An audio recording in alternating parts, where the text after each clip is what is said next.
Mesdames et messieurs, bonsoir. Merci de nous rejoindre pour l'échiquier international en direct de Al 24 News.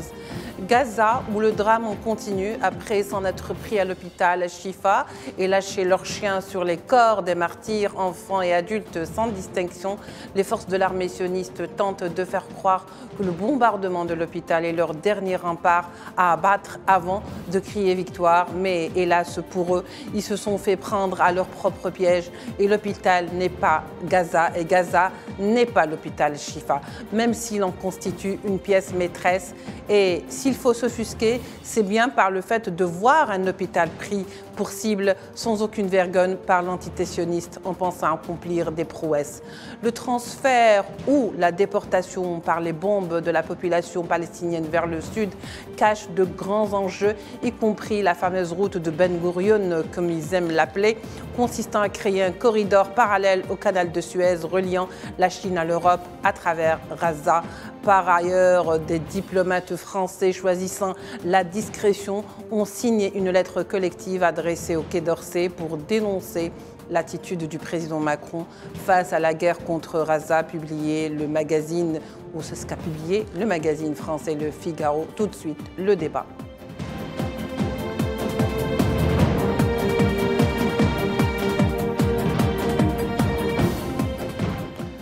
Donc nous accueillons avec beaucoup de plaisir ce soir Gamal Labina, analyste des questions internationales. Il est avec nous par Skype depuis Paris.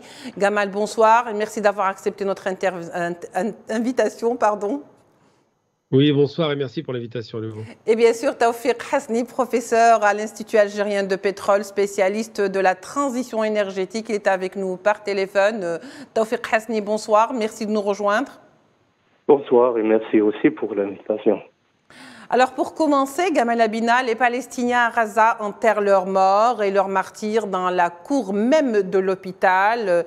Que faut-il de plus pour décider d'un cessez-le-feu humanitaire? Un véritable carnage est en train de se dérouler aujourd'hui à Gaza.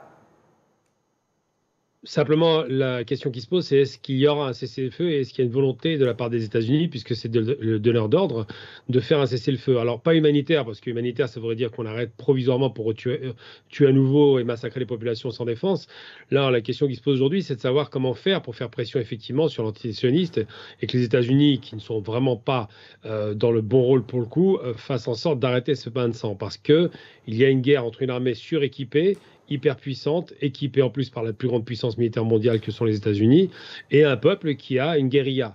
C'est pas une armée qui est en face. Il n'y a pas d'avion, pas de bateau, pas de système de défense, pas de DCA. Donc à chaque fois qu'un avion bombarde, il ne prend aucun risque. Il y a une lâcheté absolument effarante. Mais dans tous les cas de figure, comment faire pour arrêter cette barbarie? Les images semblent ne pas poser de problème puisque tout le monde s'en fiche. Littéralement, en Occident, on peut tuer des femmes et des enfants. La moitié de la population de Gaza a moins de 20 ans. Donc c'est vrai qu'il est facile de faire systématiquement un massacre.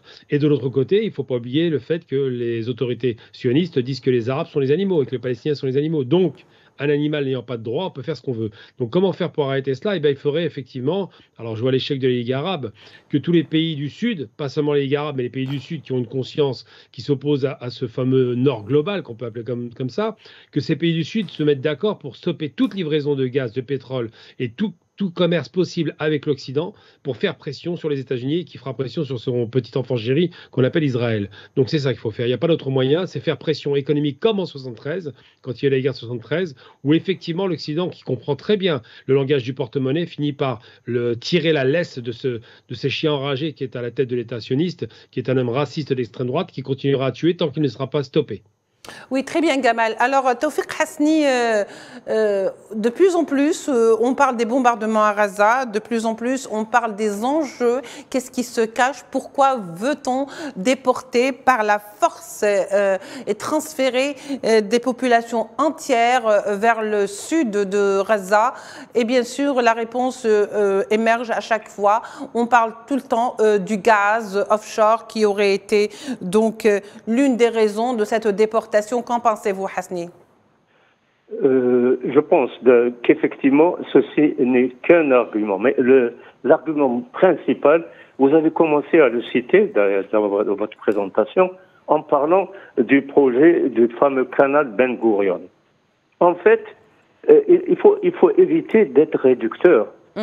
comprendre les objectifs des véritables belligérants. Ce n'est pas Hamas contre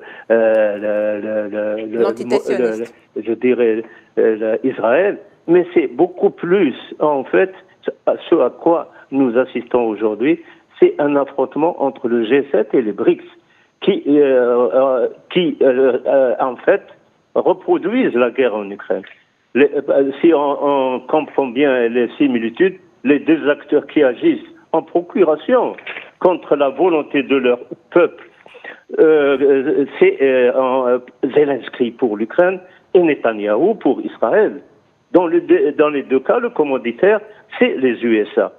Donc, c'est l'effondrement du système monopolaire auquel nous assistons et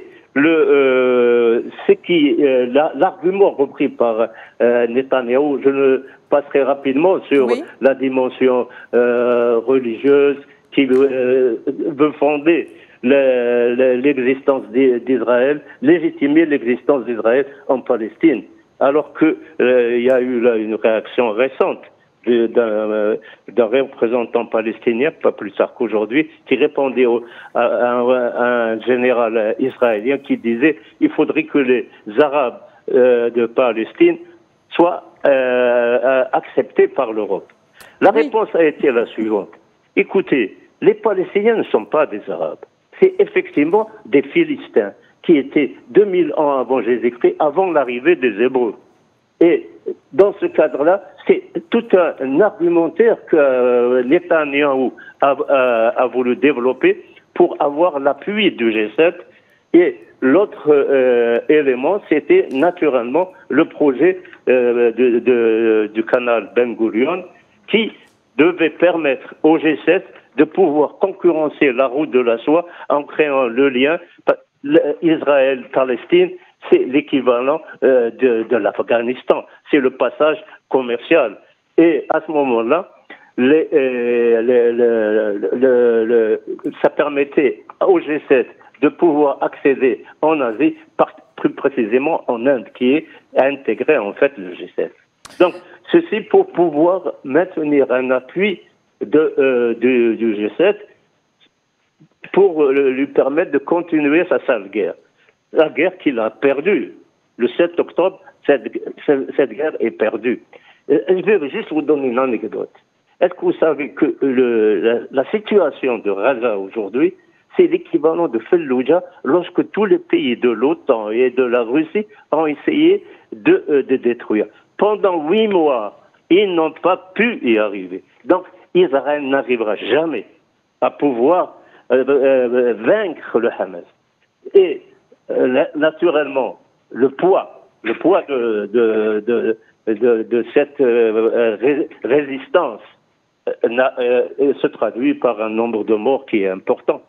Ceci permet à Netanyahou de pouvoir se dédouaner auprès de son opinion en disant voilà, nous avons vengé nos morts et présente ça comme une victoire. Oui. De l'autre côté, effectivement, les réactions, et j'ai beaucoup apprécié l'intervenant qui Gamal Abina, oui. Tout est faussé pour une grande partie parce que l'opinion arabe, une partie des pays arabes soutiennent le G7 et par là même Israël. Donc, ceci ne fait que retarder, je pense, la mise en œuvre du cessez-le-feu. Mais je crois qu'on est à quelques heures ou à quelques jours de la fin du cessez-le-feu. Et c'est pour ça que l'argumentaire que l'on doit développer maintenant, c'est le projet que j'ai publié, qui est on va y revenir, Tawfiq Hasni. Gaza, le futur Hong Kong de la Méditerranée. Très bien, on va y revenir justement à votre idée. D'accord. Avant donc, je reviens vers Gamal Abina. Effectivement, est-ce que, comme disait Tawfiq Hasni, le monde n'est pas en train de traverser une phase pour aller à ce qu'on appelle ce nouveau monde qui se prépare, et que ce nouveau monde, il faut deux guerres inévitables, celle de Gaza en l'occurrence et celle de l'Ukraine, comme on l'a vu au début? Alors, je pense que le monde a changé depuis effectivement le 24 février de l'année dernière. Les cartes sont rebattues. L'ex-URSS est de retour. La Russie impériale remontre ses muscles parce qu'elle a été humiliée pendant quelques années avec l'ère d'Helsinki, qui était littéralement un alcoolique et qui avait détruit la Russie de Très peu l'intérieur. crédible d'ailleurs. Très peu crédible, mais une bonne marionnette avec des beaux fils bien transparents tirés par les Occidentaux pour démembrer littéralement non seulement l'Union soviétique, ce qu'ils ont réussi à faire, les satellites de l'Union soviétique qui sont partis à l'ouest et très pro-américains, mais surtout faire en sorte que la Fédération de Russie finisse par imploser de l'intérieur. Donc cette stratégie a échoué. Ils ont eu un chef de guerre qui est un ancien des forces de sécurité russes, en l'occurrence, je parle donc du KGB, qui était la personne de Poutine, qui connaît très bien l'Occident. Il a vécu en Allemagne de l'Est, donc il connaît très bien, il parle allemand couramment d'ailleurs, et il a parfaitement compris les enjeux. Aujourd'hui, la Russie a décidé de se repositionner. Ça ne veut pas dire qu'elle est nécessairement alliée des Arabes, mais c'est un allié aujourd'hui, circonstances évidentes, et ils se sont rendus compte de plusieurs méthodes occidentales fourbes, parce qu'on peut parler de fourberie, à savoir que sur la question libyenne, ça a été l'assassinat de Kadhafi qui avait abandonné ses programmes de défense en 2003. Ensuite, sur la question syrienne, en 2011, à nouveau, c'est-à-dire que durant toute cette période, l'Occident essaie de détruire les pays du front du refus. Ce que veut dire par front du refus, les pays qui refusent la capitulation face à l'entité sioniste israélienne, raciste aujourd'hui, puisque c'est l'extrême droite qui dirige. Et qu'est-ce qu'il y a là-dedans? Eh bien, l'autre aspect, c'est l'aspect géopolitique et géoéconomique. La Chine étant le pire ennemi des États-Unis aujourd'hui de façon déclarée, que ce soit Trump ou Biden, ils considèrent que ce concurrent économique très puissant, qui a développé ce fameux programme des routes de la soie, qui a plus de 10 ans maintenant, a décidé de se déployer à l'international sur un plan économique, effectivement, par le nord avec la Russie, par l'est avec l'Afrique et l'Asie.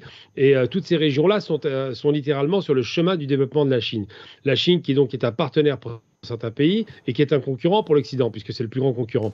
Et aujourd'hui, on se rend bien compte que le chemin incontournable de ces fameuses nouvelles routes, c'est aussi la route du pétrole et du gaz.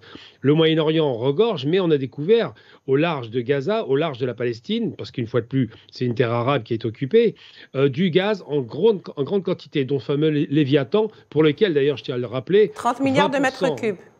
Gamal. Tout à fait. Et dont 20% du capital de la société appartient, et ça explique sa position maintenant qui est assez inique, appartient aux Émirats arabes unis. Ils ont 20% des parts. C'est vous dire un peu l'intérêt qu'ils ont dans la région avec Israël. Pourquoi ils font la paix d'ailleurs? Ils ont été achetés pour ça.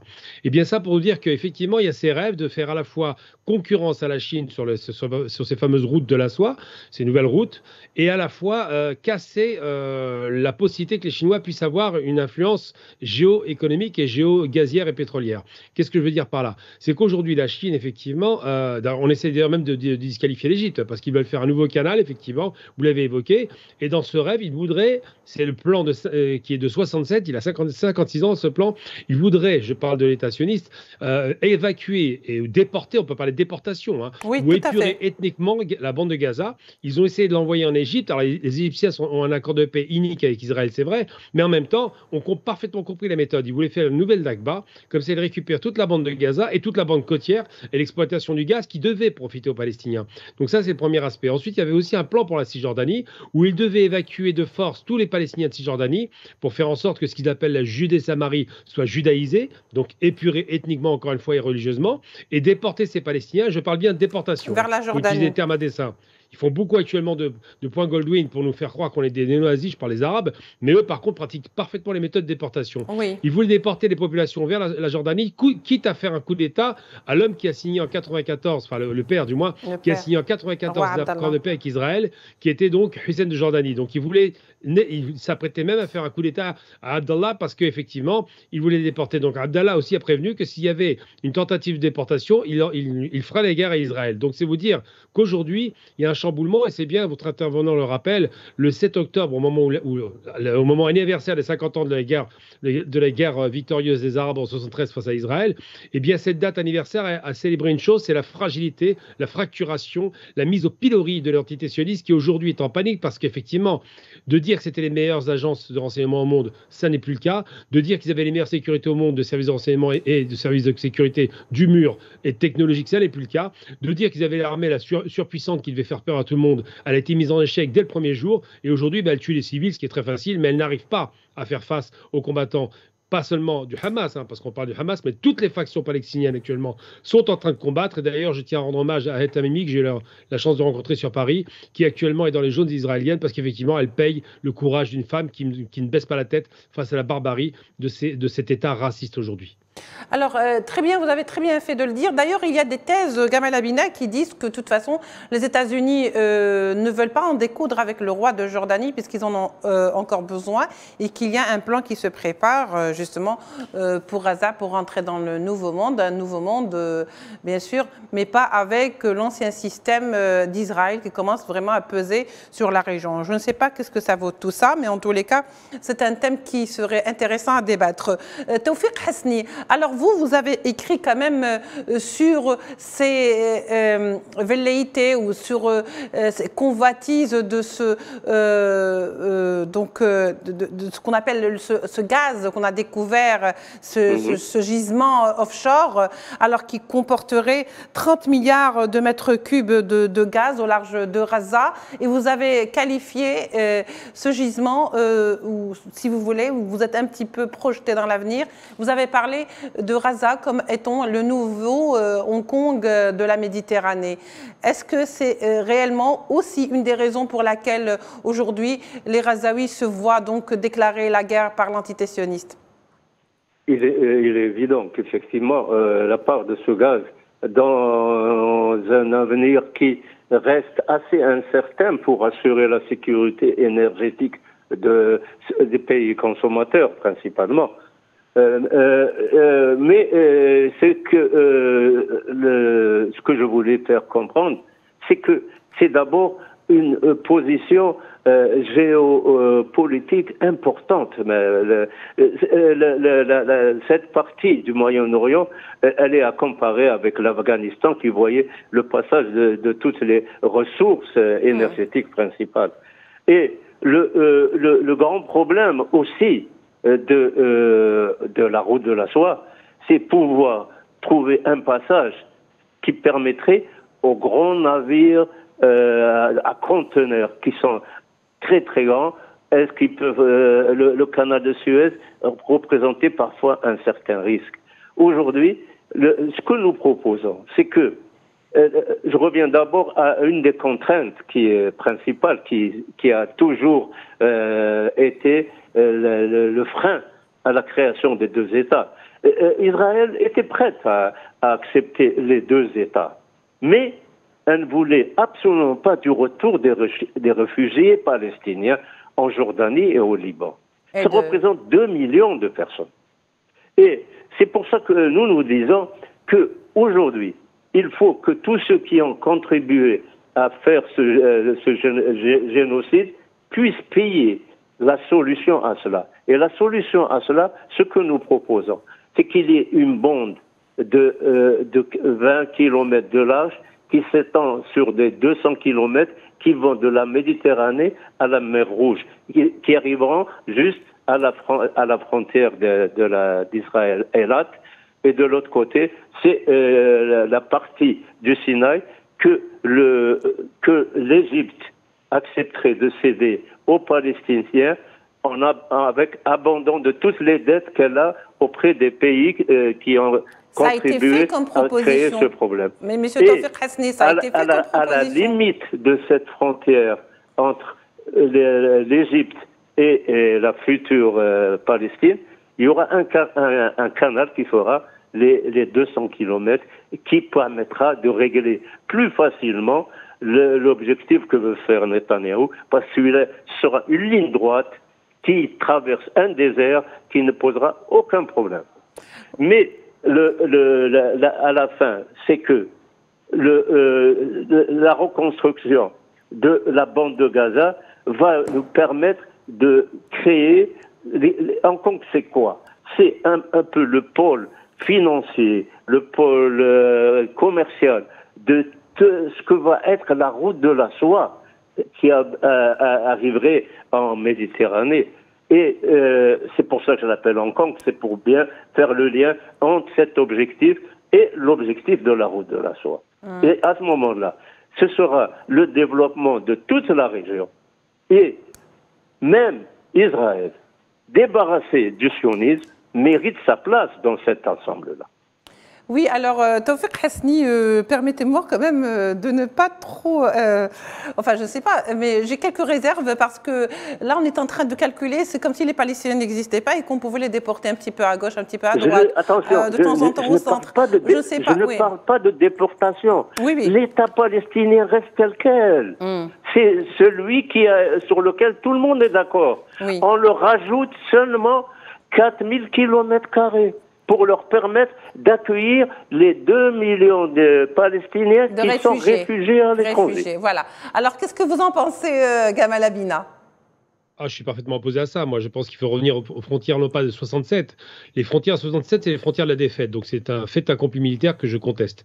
Non, il faut revenir au plan de partage si on veut être légaliste, même si je ne suis pas favorable à ça non plus. Mais bon, revenons. Moi, je pense qu'il faut un État multi-ethnique, c'est tout. Ça s'arrête là. Mais bon, partons d'un principe qu'il y a 2 États, ce qui semble très difficile aujourd'hui. Oui. Il faut revenir au plan de partage de 47, qui donnait 49% à la Palestine, ce qui était déjà, en soi, enfin 48 ou 49%, déjà une spoliation intolérable, puisque les Palestiniens n'ont pas eu leur voix à donner par rapport à ce plan de partage, et le reste à l'État israélien, puisqu'ils veulent exister, oui. Mais en aucun cas, on peut accepter de rogner sur une terre arabe supplémentaire, l'Égypte en l'occurrence, qui n'est même pas alliée des Palestiniens d'ailleurs, au profit d'Israël. Non, on n'a pas reculé sur les principes. Israël est en difficulté aujourd'hui, Israël sera toujours en difficulté. Si cet État veut la paix, elle fera la paix non pas avec les dictateurs, comme elle le fait très bien actuellement, elle fera la paix avec les peuples, parce qu'on oublie toujours que les Palestiniens, et je le rappelle, je le répète systématiquement où que j'aille, ils sont chez eux. C'est pas eux qui ont envahi une terre. Ils ont été envahis par des gens qui ont été torturés en Europe. Et logiquement, si on voulait faire payer le tortionnaire, c'était le sud de l'Allemagne, c'est la Bavière qui aurait dû appartenir aux Juifs qui ont été torturés. Ils ont préféré se venger sur les Arabes qui n'ont rien fait. Donc aujourd'hui, la question qui se pose, c'est de savoir comment viabiliser l'État palestinien en sécurité, parce qu'il n'est pas en sécurité.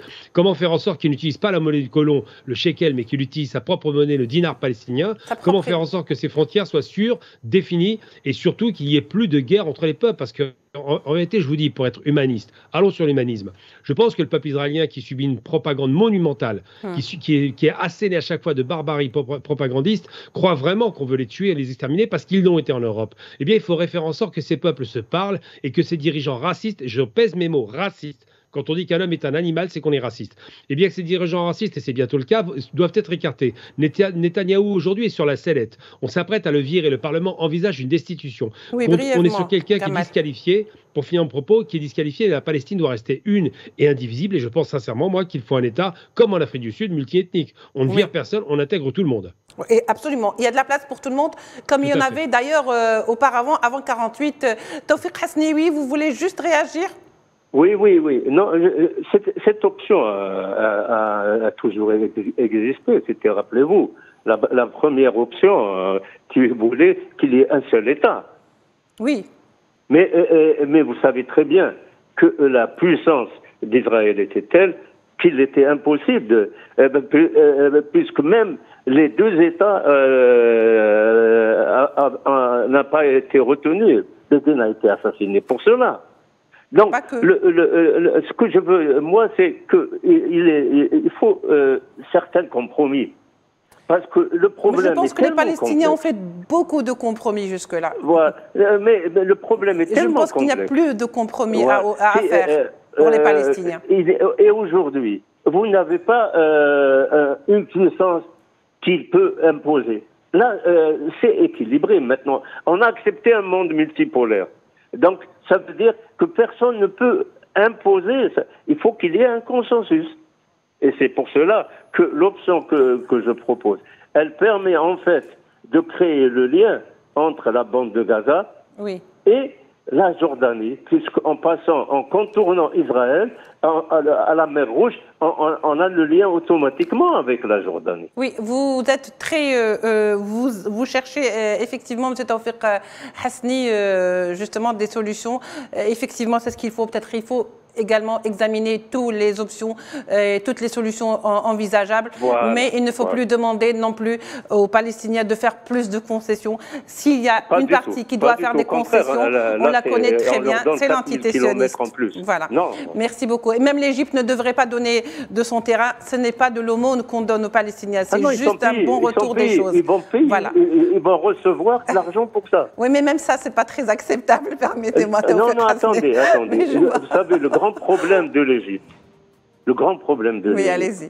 c'est que et des autres pays arabes. Brièvement, monsieur Hasni, parce qu'il ne C'est reste pas beaucoup de qu'ils temps. ont peur que la révolution palestinienne ne les touche. On va créer une frontière. Bah oui, ils ont raison, parce qu'on va finalement déplacer le conflit dans leur territoire. Le message est passé. Merci avec beaucoup. un canal et un mur qui fera 500 mètres de hauteur, qui va aller sur 200 km, il y aura une frontière naturelle. On aura l'occasion de reparler, Monsieur Tawfiq Hasni. Je vous promets qu'on vous réinvitera pour exposer toute votre idée et créer le débat. Merci en tous les cas d'avoir accepté aujourd'hui notre invitation. Monsieur Tawfiq Hasni, vous êtes spécialiste des questions énergétiques. Merci également à Gamal Abina qui a été avec nous. Vous êtes analyste des questions internationales. Merci mesdames et messieurs de nous avoir suivis. On se retrouve demain pour un autre numéro de l'Échiquier international. Au revoir.